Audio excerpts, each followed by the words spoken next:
Hi, I'm Selena from Annie's Bookstop of Worcester, and I'm here with Errick Nunnally, who is a speculative fiction author, mostly on the horror vein. And for readers unfamiliar with your work, Eric, could you describe what you write?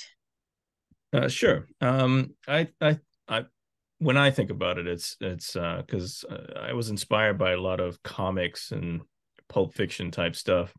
So it's more of a dark pulp horror thriller type thing. So it's a mixture of those genres, mostly, I would say. Okay. And what can readers expect from your newest book? Let's see. The newest one, the things that have currently have in the market are mostly short stories. But Short my stories, last yeah. novel, which is All the Dead Men, it falls, right in the whole dark pulp horror thriller thing, right? And so there are horror elements, there are thriller elements, so there's the horror elements, of course, involve the shapeshifters and vampires and demons and monsters, other types of monsters and such, and terrible, terrible things happening to people.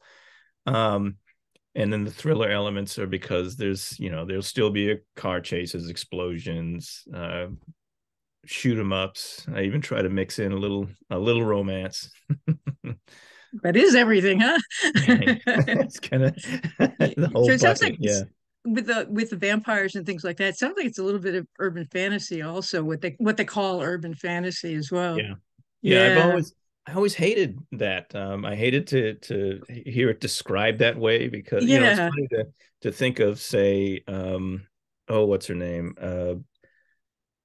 Harris, Oh, the Charlene Harris. Charlene Harris. Yeah, her work is has nothing to do with cities, but we say urban, urban fantasy, but it is a weird kind of fantasy, right? I mean, I totally get that, and how you approach it, like, and that's very different than Nancy Collins, right? Hmm. The Sonia Blue stuff, which is extremely horrific vampire things, right? It's very different than some other urban fantasy things. Like Twilight falls under urban fantasy, but those two properties are two different ends of the spectrum.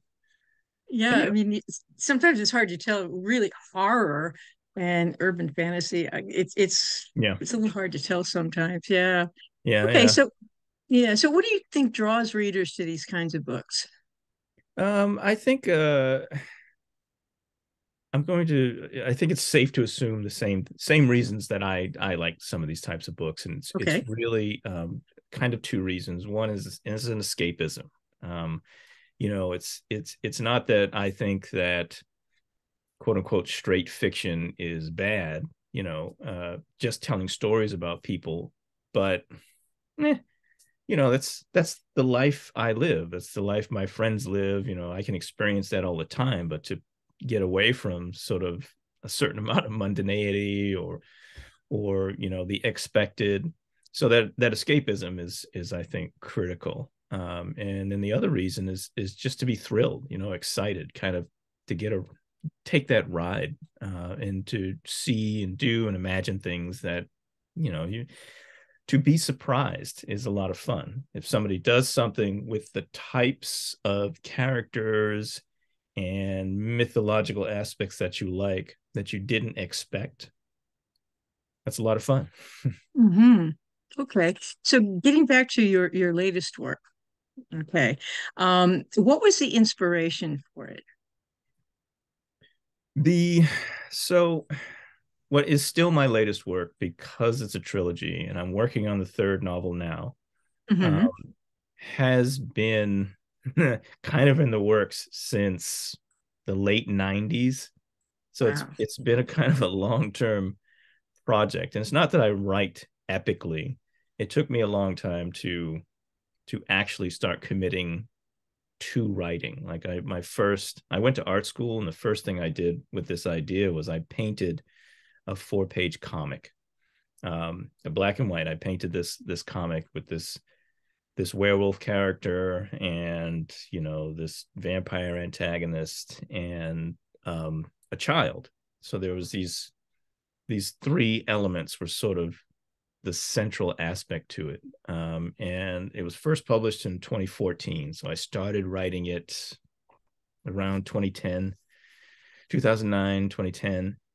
And it just keeps generating more and more in my head. So the whole thing is essentially about a werewolf who's lived a long life, but he's suffering from a kind of supernatural Alzheimer's, right? So over time he's sort of losing his memory.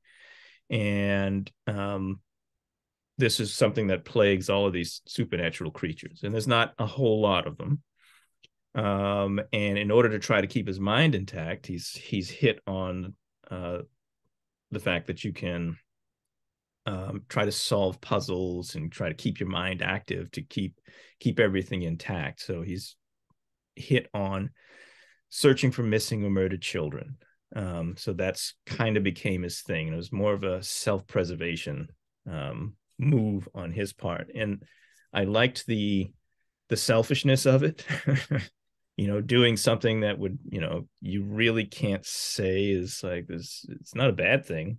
Like if you help with something like that, how could you possibly say this is detrimental? But he's doing it for all the wrong reasons to start.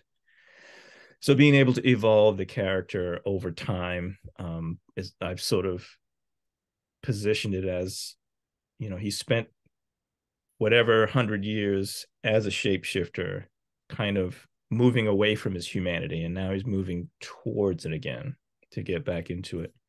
And all of this was inspired, I think, by, so like all four of my grandparents suffered all kinds of memory issues, but in particular, there was Alzheimer's and now I'm forgetting what the other one is because I can't remember things often either. But that deterioration of memories and the Dementia. effects that it had on them, dementia, there we go. And the effects that it has on people's personality and how it changes their lifestyle. So I've woven a number of those aspects into the story, and the fact that people, one of the things that has helped people is to do puzzles and to do crossword puzzles, other word type things, to continue reading, to continue engaging in things that sort of force you to engage your mind to solve problems. Mm-hmm. is one of the things that can help beyond medical intervention and other things that have been developed since then. So that's kind of where the broad scope of the story came from. But I also wanted to reinterpret werewolves and vampires. I always enjoyed that stuff when I was a kid, but I always hated that the werewolves were positioned kind of subservient to vampires. And I either wanted to flatten that or make it two separate things. So reinventing the mythos, I said earlier, like taking two mythological subjects that a lot of people are interested in and putting your own spin on it, is a lot of fun. Besides that, I've been writing a number of short stories that have so far been seeing the light of day, which has been nice. And a couple of novellas that, one trying to get printed and another should be seeing print. I can't say exactly when. But the one that's being shopped around is sort of it's another mixed genre thing. It's like a little bit of a thriller. It's got a little science fiction aspects to it. It's a little it's semi-autobiographical. It's a coming of age story. And the reason, well, we'll get to some of that other stuff. What's the name of it again? The name of that novella that I'm trying to get somewhere is The Queen of Saturn and the Prince in Waiting. Okay. Which is a really weird reference because my mother always insisted that she was from Saturn most of my life. She's like, I am from Saturn. I'm like 1,000 years old, and it would explain so many things about her. She would leave that as the explanation in her life. And she always called me her prince. I see. So that was sort of the germination of that. Okay. And I told a couple of friends in uh, some of these aspects and some of these little stories from my childhood. And they were like, "Oh, you should totally make that into a story." And I'm like, "Nah, I don't want to do anything like that." He says, "No, no, if there's got to be some way you can weave all these things together." And I was essentially bullied into writing this.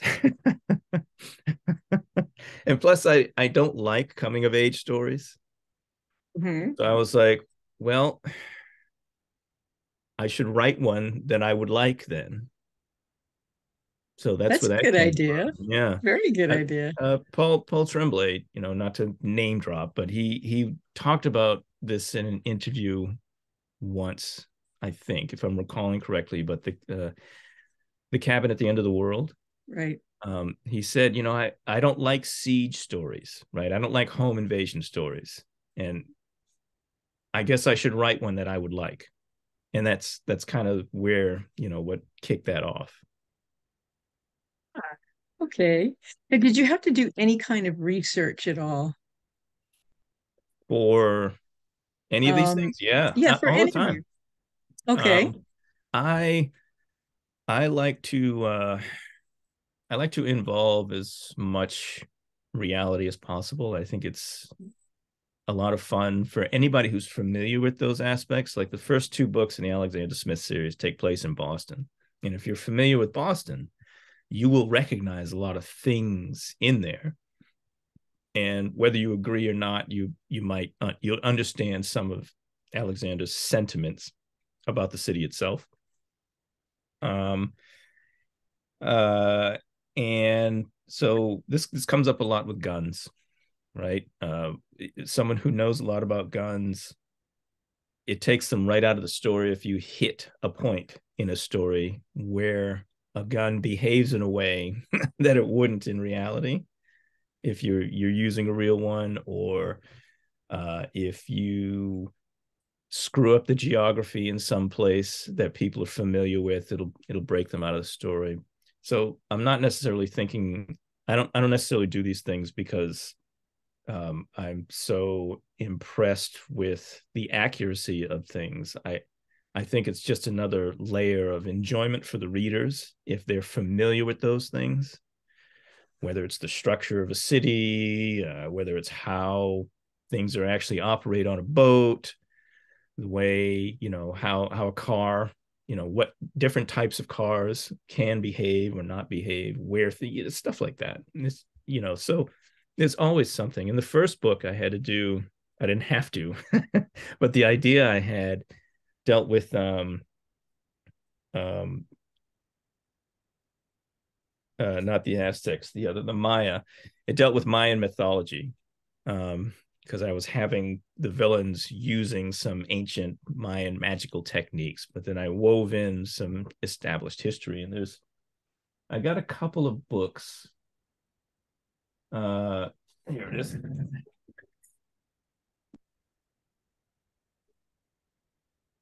Okay. And so this is and I've got little flags in here and stuff, but this is an academic work about the ancient Maya.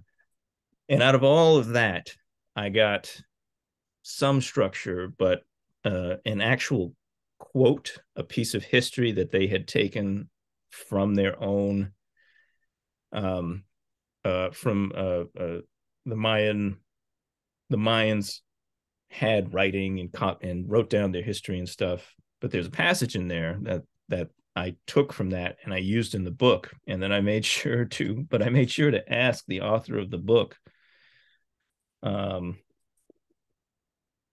John Henderson, this professor. I wrote to him and I asked him if I could have permission. He was like, "That sounds great. Send me a copy of it when you're done."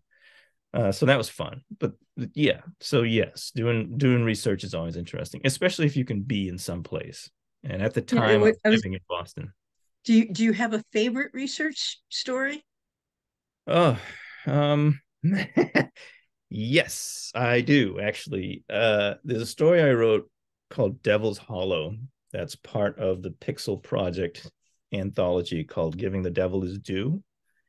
And it's to support their work in reducing, preventing violence against women.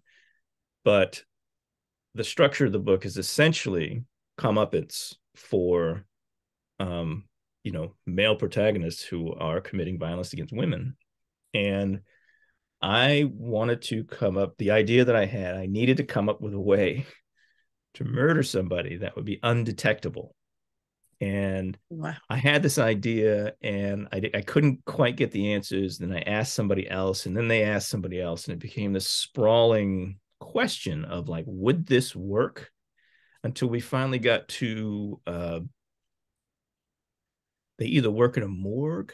Yeah, I think it's a doctor who works in a morgue confirmed that in this particular scenario that might work. There's no way to detect what it is that you're doing, so but it Oh, requires a wow. number of circumstances, right? A number of things have to fall into place, but that was a lot of fun.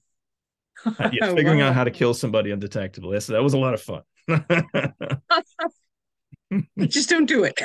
Don't do it. Right? Like I said, a lot of Yeah. things would have to fall right into place for it to happen.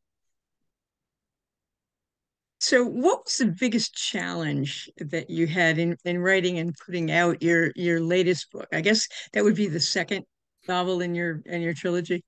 Yeah. The biggest challenge, I think, for any of these things, whether it's a short story or a novel or a novella, or whatever it is that you're writing, a screenplay, Hmm. anything is is finishing. There's a lot of people kind of put the cart ahead of the horse, and they're really concerned about finding an agent or getting a publisher or finding places for this to be in. I'm like, all of that becomes moot if you don't produce content. You Hmm. can't find a publisher without content. You can't talk to agents without being able to share something with them. So I think it's important to focus on getting to the end and making sure it's the best you can do. Hmm.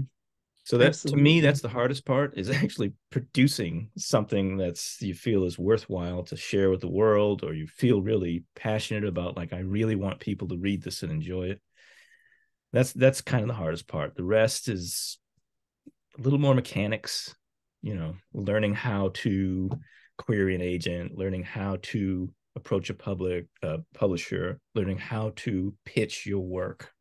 But yeah, that's the important thing. Hmm. Have you found a really great method to pitching your work? Um, yes and no. I think a lot of folks want a formula for how to do that. But it's really, you have to be comfortable with boiling your story down. Like, there's so much that goes into a story, right? Especially for an Hmm. author, there's just a ton of things that you want to talk about. It's, once somebody reads it, that you can reveal or share more of. But it needs to be boiled down to something that sounds interesting enough that the person you're pitching to will say, tell me more or share more. So I don't think there's a formula or anything, but like I said, like, so with my first my first book, I actually sold in an elevator. Like, literally, I was at a convention and I was with an editor from the publisher, and I said, so what are you working on? And I said, I wrote a novel about a long-lived werewolf with that has a kind of supernatural Alzheimer's and works to find missing or murdered children to keep his mind intact. Right. And that was it. And they were like, Hmm. oh wow, that sounds interesting. Tell me more. And now you can start to share things that are, have more to do with the story and more of the things that you're passionate about. Like, he's actually mixed between, his father was an escaped slave from Louisiana, and his mother's a member of the Kainai in Saskatchewan, because he ran up the Mississippi and became a miner in Saskatchewan. And I read a whole bunch of books about all this type of stuff too. And then Alexander's born. So where did he come from? And, oh, he had two sisters, but he doesn't know them anymore. et cetera, et cetera, et cetera. So like there's so much more that you want to talk about, but that shouldn't be a part of the pitch. That elevator pitch should be like It really was an elevator pitch. yeah, one tight sentence that you can, really tell people what it's about. But there's no formula for pulling it out of your novel. Well, there are formulas, but which one works for you is a question. Mm-hmm. Yeah, because Okay. you could find formulas that are like, and I wish I had it right handy, but I don't. But you can find formulas that are like, this person does blank because they need to blank, so that blank, that type of thing that's out Mm. there. There's lots of other ways to do it, but some people have problems with synopses, like, because again, they want to. I don't have a problem with synopsis. I don't mind synopsizing the work, doing basically an info dump, or writing the descriptive paragraph, or doing the elevator pitch. Like, to me, the hardest thing is getting to the end on something that you can be satisfied and proud with. Hmm. Okay. So what's next? What else can we expect from you in the near future? Well, like I said, I'm working on that third novel. I have the novella, which I'm still working on the pitch for that. But it's essentially a coming of age story about a boy just post civil rights who is trying to find the truth of his parents' involvement in a Black Power organization, and whether or not his mother's claims of being an otherworldly creature are true or not. Everything else falls out of that. Um, so there's Hmm. that. There's a novella that takes place in Massachusetts that's about the zombie apocalypse. And I swear to God, I think every writer has one zombie story in them. You don't have to be a zombie enthusiast to have one story in you, because the zombies they're not the character. They're a problem over here. It's really about what's happening with the characters. And it's about two teens who lost their family to the initial waves of things, and they have grown up to be a part of the suburban structure of keeping the populations down, because it's kind of warped how society looks. But there's also an alien invasion because I'd never seen a zombie story that involves aliens. So I was like, oh, okay, just because I'd never seen it, I wrote Sounds great. it. Yeah, there's a I love it.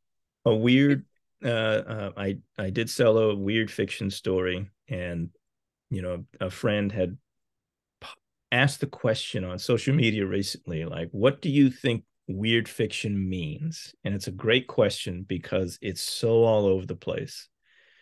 And I don't often say it, but that's sort of the category where it falls into, right? So it usually has to do with some kind of cosmic horror or something from that Lovecraft cosmology or something. But it's going to be part of an anthology called Folkloric Tales of Weird Horror.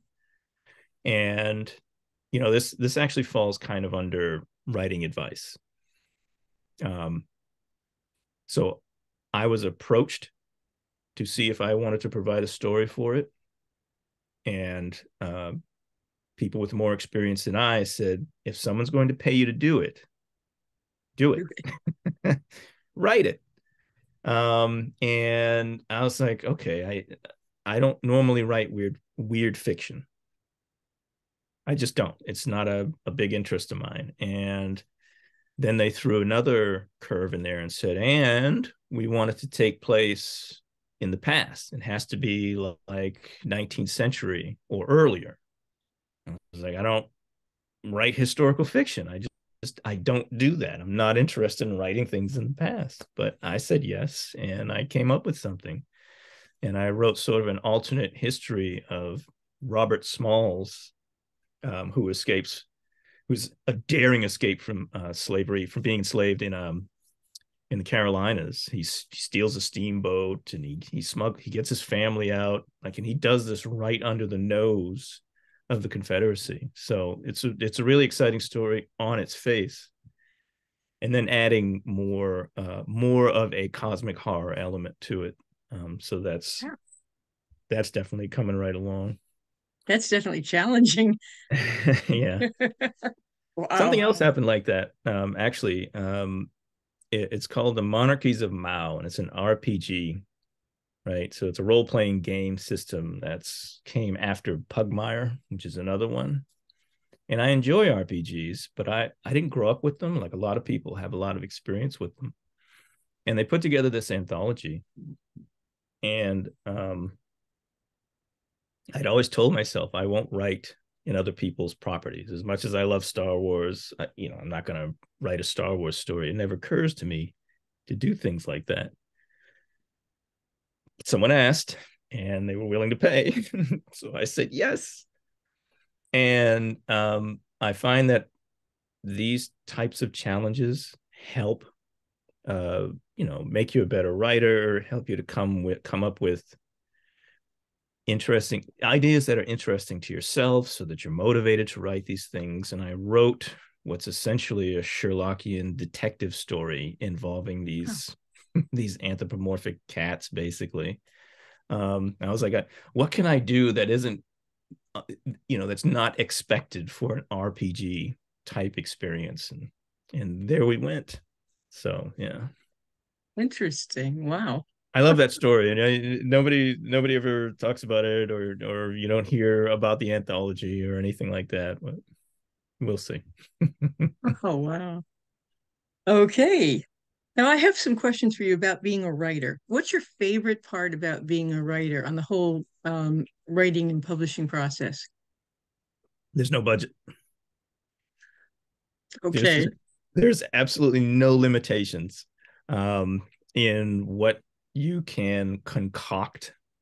We have writers who are inventing entire new languages and histories and settings, and people out there just being incredibly inventive about things, and I love being a part of it to whatever extent that I am, but having no constraints in terms of what you can actually write is both daunting and very enticing, I think. Mm-hmm. Isn't that more on the genres that you're writing in? Or um well, I wouldn't necessarily think of it limiting it in any way, okay. honestly. So even if what you're doing is quote unquote like real world fiction or literary fiction, like the possibilities of what that could mean or what could happen are so expansive. I mean, Yeah. what Forrest Gump is essentially, it's straight narrative fiction, but a lot of amazing things happen. Yep. That's true. Yeah, so no Okay. budget. So what do you consider the most challenging part of the whole writing process? I mean, I think I mentioned earlier just getting to the end. Yeah. Um, it's always really exciting or fun to get started. I think whether someone is a very structured writer who uses character sheets and outlines and plans everything versus someone who wings it, those first few chapters or those first few paragraphs are really exciting, and you've got something out of your head that you can then look at and determine what you're going to do with it. And after that, it becomes, the further you go, the more effort it becomes to drag this thing. It's just a snowball effect. So just the hardest thing is getting it done. Like get it done, write it out. You got to figure out where are the things that slow you down and how to deal with them. So like some people, they do a line edit as they're writing, and they can't stop doing that, so they write very very slowly, and if they're okay with that, that's fine. But if you don't know what the name of this particular character is, like don't get sidetracked. You can just put name here and keep going, to get it done. So whatever it is, but that's it. Hmm. Okay. Um, what has been your favorite adventure during your writing career? I don't know that I've had any adventures in my writing career. I think I I've always treated, or I've always tried to treat, going to conferences. Um, I've always tried to treat people as people. Um, whether there's somebody that I'll never meet again, or they've Mhm. accomplished what I consider to be fantastic things, or someone I see on the reg, just on the conference circuit. Just treat everybody like as a person. And it helps, it has helped, in my opinion, to have sort of more intimate adventures with unexpected people, right? What you might, what some folks would consider stars at varying degrees. So things like that. And I don't want to start rattling off names or anything, but finding yourself in a situation where you get to have lunch with uh, two or three people, more intimate setting, or at somebody's room party. Maybe it's not really a party, but just a gathering, or off somewhere a little more secluded, and having a little one-on-one time with folks that you appreciated. So, and being able to get a little advice or a little guidance, or even if you get some contact information, you keep all that in confidence, and you can still tap into that, or their willingness to offer that advice, or help you along, or make some introductions and things like that. Those have been, in my opinion, sort of the greatest adventures. I know some people have some wild stuff like, oh, so and so almost drowned, or that time this thing blew up. And no, I don't get into that kind of drama. And one thing that I know that is the whole publishing industry, most of and especially the writers also, they're so willing to give of themselves, you know. Mm-hmm. Yeah, some people are really, they're really living out loud in Hmm. in their genre, or in their industry, or things like that. I'm probably a little more reserved. Like, I'd like to have a good time, but man, if I stumble upon something weird, or that was not intended for public consumption, I'm not going to be running around sharing that. So maybe another 20 years or so, but not now, not yet. So that kind of goes into my next question. What's the greatest lesson that you've learned thus far in your writing career? Hmm. The greatest lesson. Relax. Yeah. I think it has. So I went to art school, right? I think I mentioned that earlier. So I've Hmm. kind of always, and my mother was an artist, and my grandmother built and made things. So it wasn't, creating stuff was a no pressure situation most of my life. And as I got older, I started to realize that, um, I like to say, I don't get writer's block.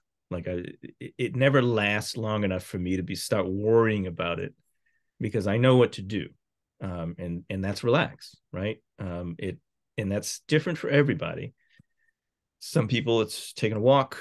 Some people it's listening to music, cooking a meal, having a cocktail, cracking a bottle of wine, calling a friend, doing something completely different. But whatever it is that will help you to relax, if you have a problem that you're working on, when you relax and stop, slamming your head against it, your mind is working on it in the background, and something comes up.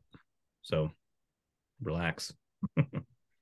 Okay. Now, is that the piece of advice that you would give to other writers, or is there something else? What, do you have any What other advice? I think, what it's somewhere along the lines of what I have been saying, where you have to keep at it, you take challenges, and you always work to improve, so that you can get to the end of whatever it is that's bugging you in your head. Like, this idea won't go away. So at the very least, and there's varying degrees of that, but definitely stick with it. If you have an idea, write it down. Don't just leave it. Write down the idea at least. It doesn't mean you have to start a novel, but write the idea down so that you can come back to it. But yeah, so work at it, like keep going, get to the end. Try not to abandon things. I don't think there's anything I've abandoned yet. I always hear people who are like, yeah, I wrote this novel. I was about 3/4 done, and I burned it. And I'm like, why would you do that? Like, just put it away. Maybe you come back to it later. This whole paragraph, it's like 20, 30,000 words that I chopped out of my first novel, but I didn't just delete them. I moved them to another file. And some of that, because I enjoyed it, found its way into the second book. So, it's still, you're your best resource. Don't destroy everything that you create. That's good advice. Yeah. Mm-hmm. I hope so. Far more successful people than I have burned manuscripts. So, So are there any groups, clubs, or organizations that you would recommend to other writers that may have helped you in your career? um, I I don't belong to any organizations or groups, but I would say that I've looked into it. It's just nothing is clicked yet. I've not seen anything in them that would help me, but um, it is important to be around people that are doing what you do. So that's one of the things that organizations are really good at. That they offer a number of services. If you're an actual member, you might even find like-minded people to be part of a writing group. So back in 2010 and 2009 or whatever, when I really started writing, I became part of a writers group. Me and a few other friends got together, and we were all starting at about the same time. So, and I was fortunate in that these were people that I knew, or the people I knew somebody else that was trying to do something. So we got together and that did that, and we were all started getting published around the same time, which was very satisfying. And then we all got busy enough that we don't do the writing group thing anymore, but we're all still in touch with each other for the most part. So writing groups are great. Adult ed classes, like one of the members of my writing group I met through adult ed writing courses, creative writing courses. So doing things like that I think are extremely helpful. Again, you're meeting like-minded people, and you never quite know what's going to come of it. But there's none that in general I can recommend these things, but I couldn't really point at one or the other, like you should become a part of the Horror Writers Association, or the Science Fiction and Fantasy Authors, or something like that. Oh, I will say that there's generally every big city in every state has some sort of writing organization, especially genre ones. It cannot hurt to look into them. Like, always start at the library if you have nobody that you can just speak with directly. Okay, sounds good. Or your favorite bookstore. Like, they tend to be aware of, I'm sure if I walked into Annie's and I had some question about local writing organizations and stuff, the answers would start coming. Yep, that's true. So now I have questions about you as a person. What is one thing that most people don't realize about you? uh don't realize.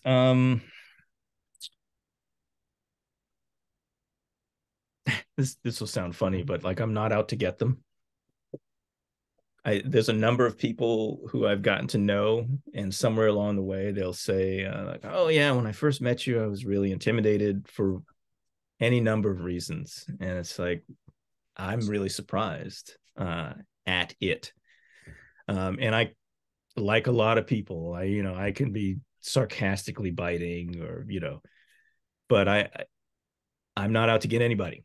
I have no interest in stepping on anybody's head to go anywhere. So I think that maybe that would be the thing that I would like everybody to really know.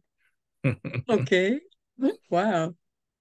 And what question do you wish interviewers would ask you? And what would your answer be? That's a hard question. It is. It's a very hard question. That's a really hard question. What do I wish people would ask?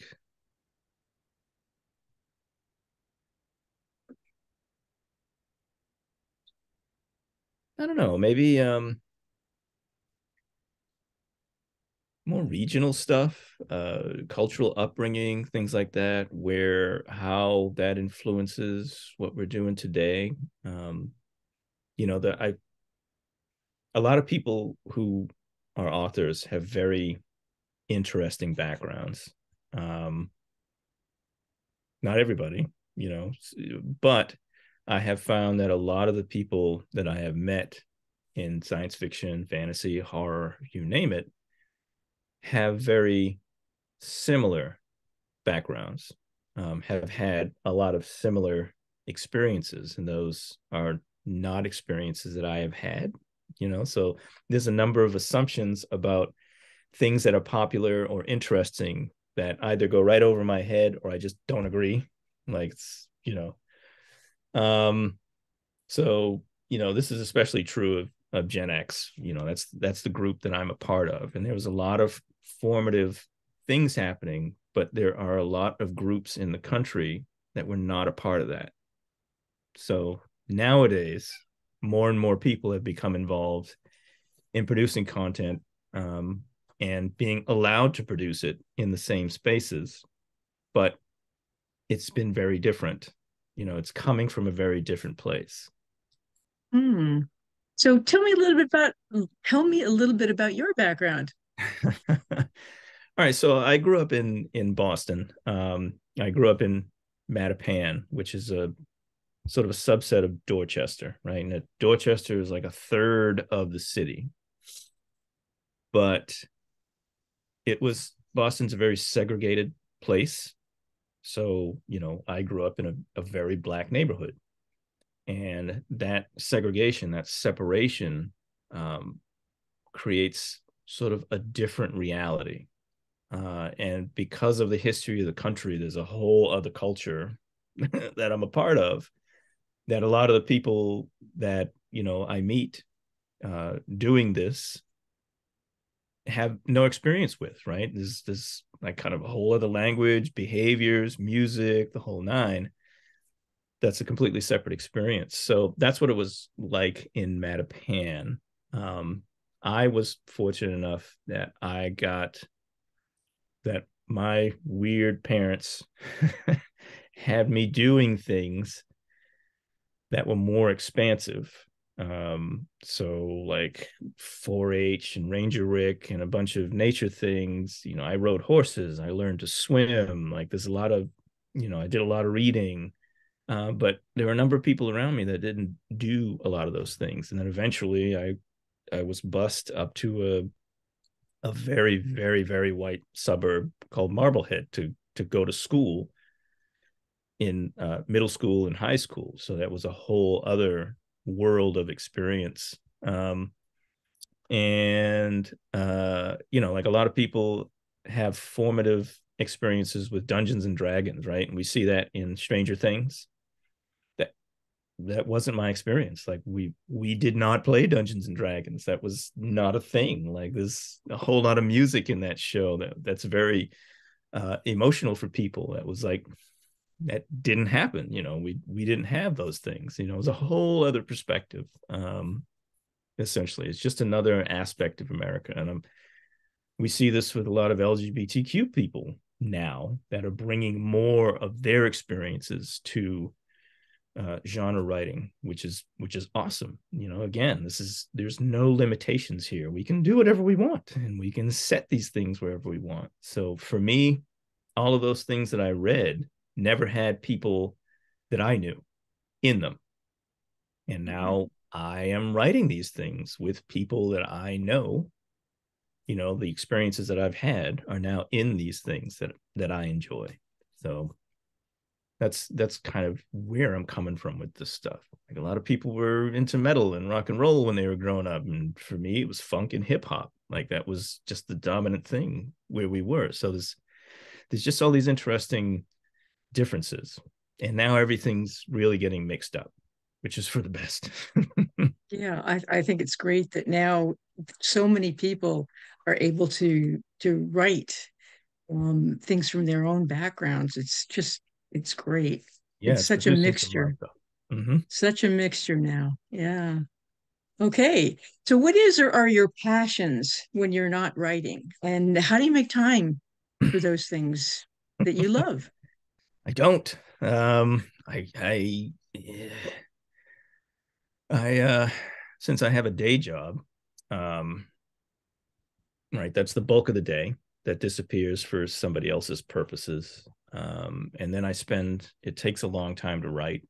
So there's another chunk of time, but occasionally I'll get to do things. I'm kind of casting about to see if there's anything here that's exemplary of I like visual arts. You know, when I was in college, people thought I was an illustration major for the first couple of years, but I was a graphic design major. It's just the way the school works. But I'd always drawn. I don't draw as much now, and I'd like to spend more time doing it. But I also have an interest in mixing textiles and paint on Hmm. canvases. Like I have some blank canvases because the things that I've made are actually in my office at work. Yeah, so visual arts in general, whatever pops into my head, I really love textures. I love the idea of, I've taken a lot of photography of industrial things that nature has reclaimed or decayed. So all those textures and colors and things like that, I always think are really interesting. I will still like driving along, spot something and just pull over.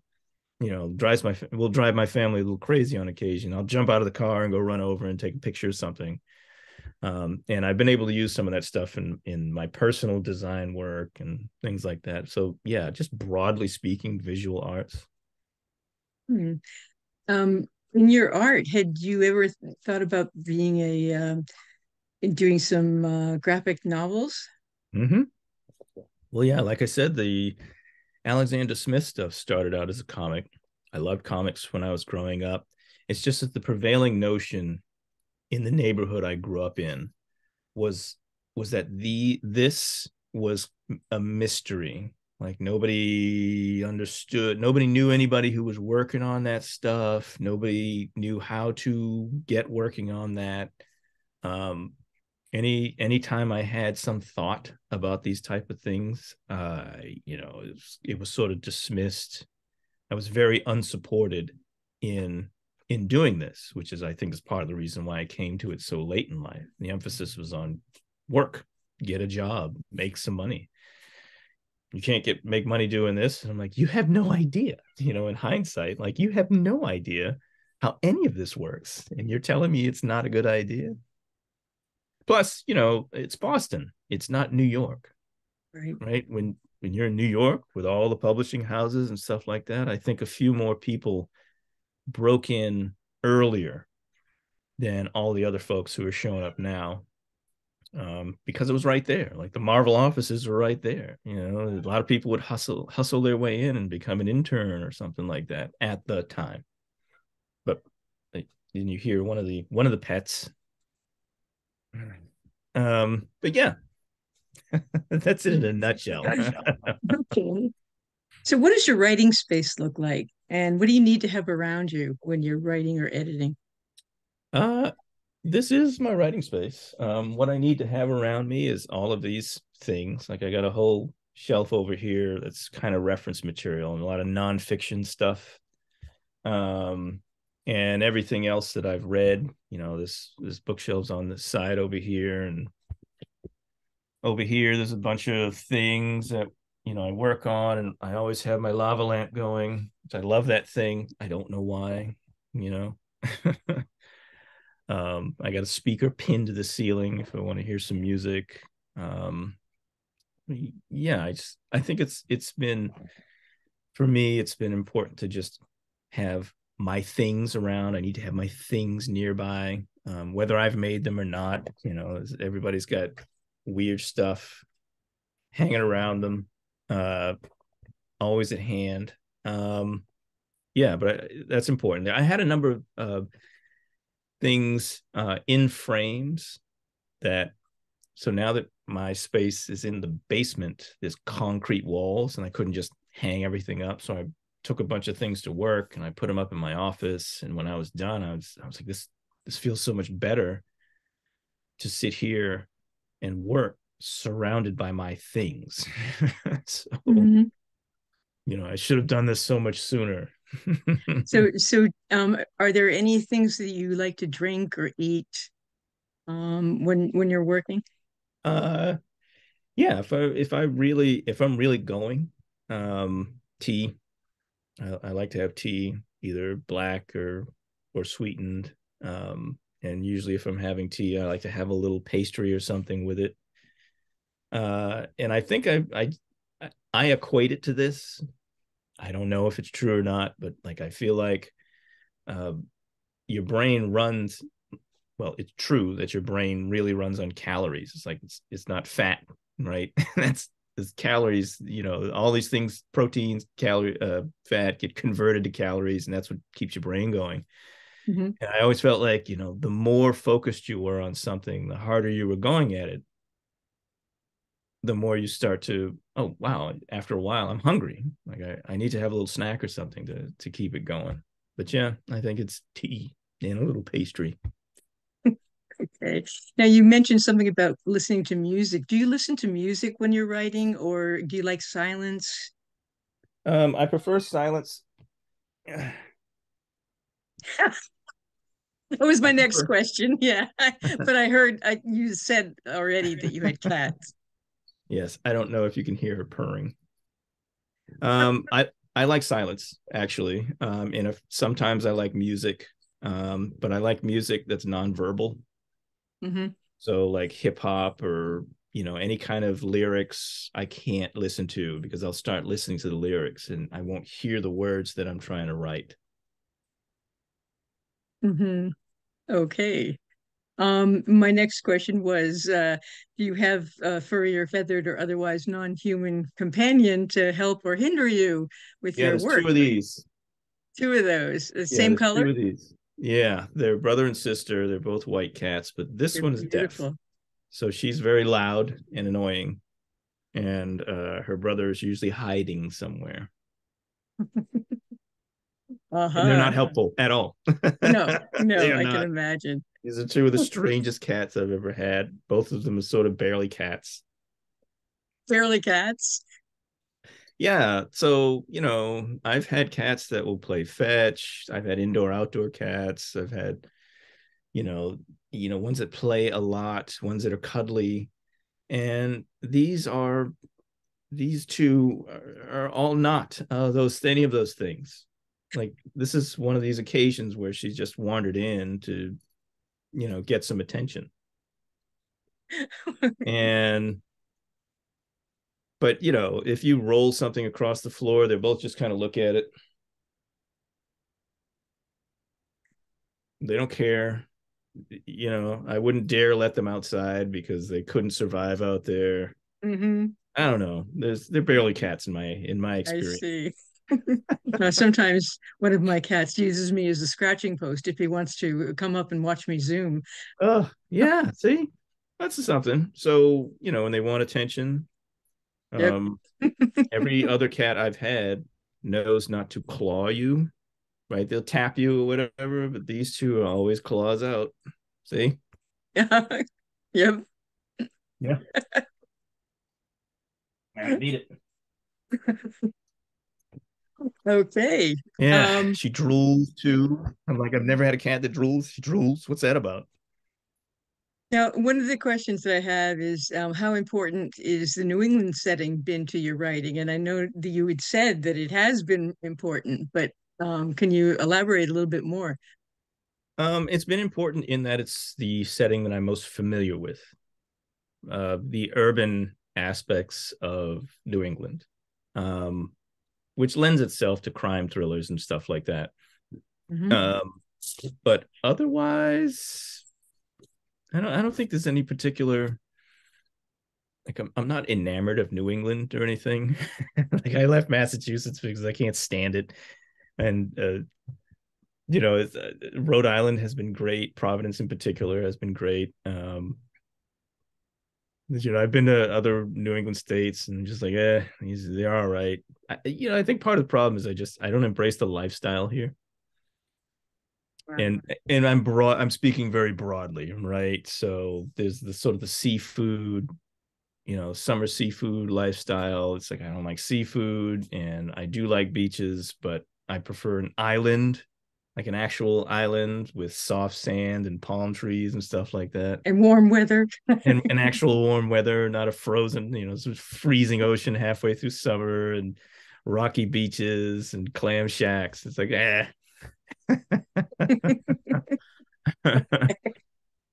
Okay, I have just two more questions for you. Mm-hmm. One, where can people find your work aside from Annie's Bookstop of Worcester? And I have to give a plug for Annie's at like, every video. You can you can get Errick's work at Annie's, or we'll try and get it for you. Mm-hmm. If you call us at 508-796-5613, or you can email us at orders at anniesbooksworcester.com. And so where else can people get your work?